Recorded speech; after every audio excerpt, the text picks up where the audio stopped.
ಖ್ಯಾತ ರಾಮೇಶ್ವರಂ ಕೆಫೆ ಮಾಲೀಕನ ವಿರುದ್ಧ ಎಫ್ಐಆರ್ ದಾಖಲಾಗಿದೆ. ಕೋಲು ಕೊಟ್ಟು ಹೊಡೆಸಿಕೊಂಡ ಕೆಫೆ ರಾಮೇಶ್ವರಂ ಕೆಫೆಯ ಮಾಲೀಕ ರಾಘವೇಂದ್ರ ರಾವ್ ಮತ್ತು ಅವರ ಧರ್ಮಪತ್ನಿ ದಿವ್ಯಾ ವಿರುದ್ಧ ಕೇಸು ದಾಖಲಾಗಿದೆ. ರಾಮೇಶ್ವರಂ ಕೆಫೆ ಬೆಂಗಳೂರಿಗರಿಗೆ ಚಿರಪರಿಚಿತ. ಕೋಲ್ ಕೊಟ್ಟು ಹೊಡೆಸಿಕೊಳ್ತಾ ಕೆಫೆ. ಹಾಗಾದ್ರೆ ಈ ಪ್ರಕರಣದ ಹಿನ್ನೆಲೆ ಏನು? ರಾಮೇಶ್ವರಂ ಕೆಫೆಯ ಮಾಲೀಕ ರಾಘವೇಂದ್ರ ರಾವ್ ಮತ್ತು ಅವರ ಧರ್ಮಪತ್ನಿ ದಿವ್ಯಾ ವಿರುದ್ಧ ಕೇಸ್ ದಾಖಲಾಗಿದೆ. ಜುಲೈ 24ನೇ ತಾರೀಕು ನಡೆದಿದ್ದ ಘಟನೆ. ಅದು ಏರ್ಪೋರ್ಟ್ ಬಳಿಯ ರಾಮೇಶ್ವರಂ ಕೆಫೆ ಬ್ರಾಂಚ್ನಲ್ಲಿ ಒಬ್ಬ ಪೊಂಗಲ್ ತಿಂತಿದ್ದಂತೆ. ಆ ಪೊಂಗಲ್ನಲ್ಲಿ ಹುಳ ಪತ್ತೆಯಾಗಿತ್ತು. ನಿಖಿಲ್ ಎಂಬ ಗ್ರಾಹಕ ಆ ವಿಚಾರವಾಗಿ ದಾಖಲೆ ಸಮೇತ ದೂರು ದಾಖಲು ಮಾಡಿದ್ದ.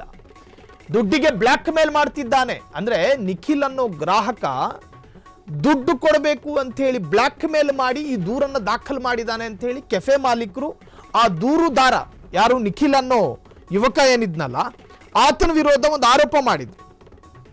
ಆದರೆ ತನಿಖೆಯ ವೇಳೆ ನಿಖಿಲ್ ದುಡ್ಡಿಗೆ ಡಿಮ್ಯಾಂಡ್ ಮಾಡಿದ್ದು ದಾಖಲೆಯಲ್ಲಿ ಸಾಬೀತಾಗಲಿಲ್ಲ. ಆರೋಪಗಳು ಬಾಯಲ್ಲಿ ಏನು ಬೇಕಾದ್ರೆ ಹೇಳ್ಬೋದು ನೀವು, ಆದರೆ ಅದನ್ನ ದಾಖಲೆ ಸಮೇತ ಪ್ರೂವ್ ಮಾಡಬೇಕಲ್ಲ, ಅದು ಸಾಧ್ಯ ಆಗಿರಲಿಲ್ಲ. ಈ ಪ್ರಕರಣ ಏನು ಅನ್ನೋದರ ಸಾರಾಂಶವನ್ನು ಗಮನಿಸ್ತಾ ಹೋದ್ರೆ, ಜುಲೈ 24ನೇ ತಾರೀಕು ಬೆಂಗಳೂರಿನ ಏರ್ಪೋರ್ಟ್ ಟರ್ಮಿನಲ್ 1ರ ಆಸುಪಾಸಿನಲ್ಲೇ ಇದೆ ಈ ರಾಮೇಶ್ವರಂ ಕೆಫೆ.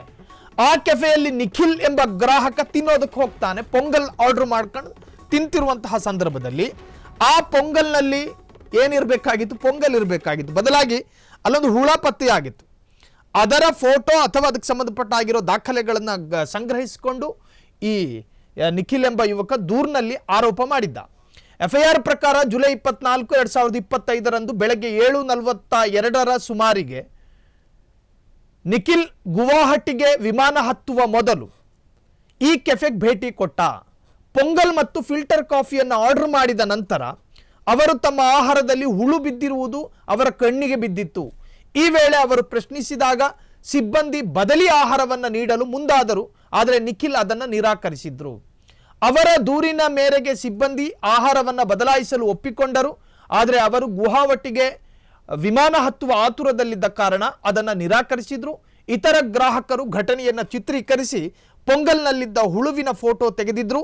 ಆದರೆ ಮರುದಿನ ಕೆಫೆಯ ಕಾರ್ಯಾಚರಣೆ ಮುಖ್ಯಸ್ಥ ಸುಮಂತ್ ವಯಾಲಿಕಾವಲ್ ಪೊಲೀಸ್ ಠಾಣೆಯಲ್ಲಿ ಗ್ರಾಹಕರ ಗುಂಪೊಂದು 25 ಲಕ್ಷ ರೂಪಾಯಿಗೆ ಬೇಡಿಕೆ ಇಟ್ಟಿದೆ ಎಂದು ಆರೋಪಿಸಿ ಬ್ಲ್ಯಾಕ್ ಮೇಲ್ ಮತ್ತು ಸುಲಿಗೆ ಪ್ರಕರಣ ದಾಖಲಿಸಿದ್ರು. ನೋಡಿ, ಯಾರು ದೂರು ಕೊಟ್ಟಿದ್ನೋ ನಿಖಿಲ್ ಅಲ್ಲ, ಆ ನಿಖಿಲ್ ತಿಂತಿರಬೇಕಾದ್ರೆ ಹುಳ ಇದ್ದಿದ್ದನ್ನು ಯಾರು ಚಿತ್ರೀಕರಿಸಿದ್ರು, ಯಾರೋ ದೂರು ಕೊಟ್ಟಿದ್ದಾರೆ. ದೂರು ಕೊಟ್ಟ ನಂತರ ಈ ಕೆಫೆಯ ಮುಖ್ಯಸ್ಥನೊಬ್ಬ ಇದೇ ವಯಾಲಿಕಾವಲ್ ಠಾಣೆಗೆ ಹೋಗಿ ಈ ತರಹದ ವಿಡಿಯೋ ಮಾಡ್ಕೊಂಡು ನಮ್ಮನ್ನು ಬ್ಲ್ಯಾಕ್ ಮೇಲ್ ಮಾಡ್ತಿದ್ದಾರೆ ಅಂತ ಹೇಳಿ ಒಂದು ದೂರನ್ನು ದಾಖಲು ಮಾಡ್ತಾರೆ. ಈ ಸಂಬಂಧ ಪೊಲೀಸರು ಒಬ್ಬ ವ್ಯಕ್ತಿಯನ್ನ ಬಂಧನ ಮಾಡಿದ್ರು. ನಿಖಿಲ್ ಮತ್ತು ಅವನ ಸ್ನೇಹಿತರನ್ನ ವಿಚಾರಣೆಗೆ ಕರೆಸಿದ್ರು. ನಿಖಿಲ್ ಬ್ಲ್ಯಾಕ್ ಮೇಲ್ ಆರೋಪವನ್ನು ನಿರಾಕರಿಸಿದ್ರು ಮತ್ತು ಕರೆ ದಾಖಲೆಗಳು ಮತ್ತು ಇತರೆ ಪುರಾವೆಗಳನ್ನು ಸಲ್ಲಿಸಿದ್ರು.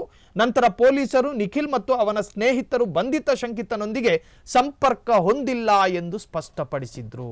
ಇಲ್ಲಿ ಕೇಸ್ ಅರ್ಥ ಆಗಿರುತ್ತೆ ನಿಮಗೆ.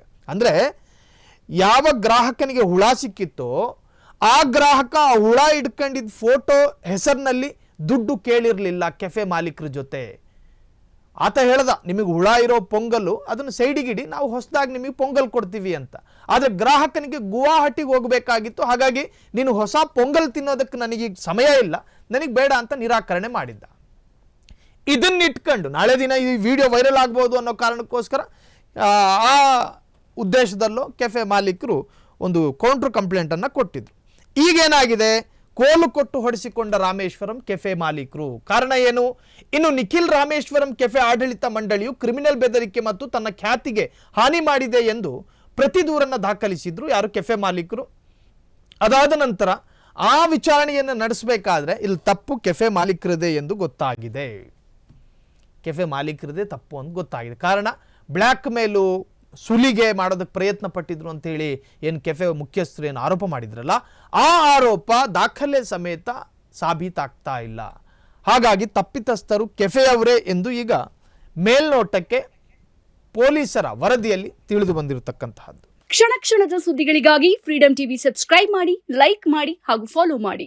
ಹೊಸ ಸುದ್ದಿಗಳ ನೋಟಿಫಿಕೇಶನ್ಗಾಗಿ ಬೆಲ್ ಐಕಾನ್ ಮೇಲೆ ಕ್ಲಿಕ್ ಮಾಡಿ.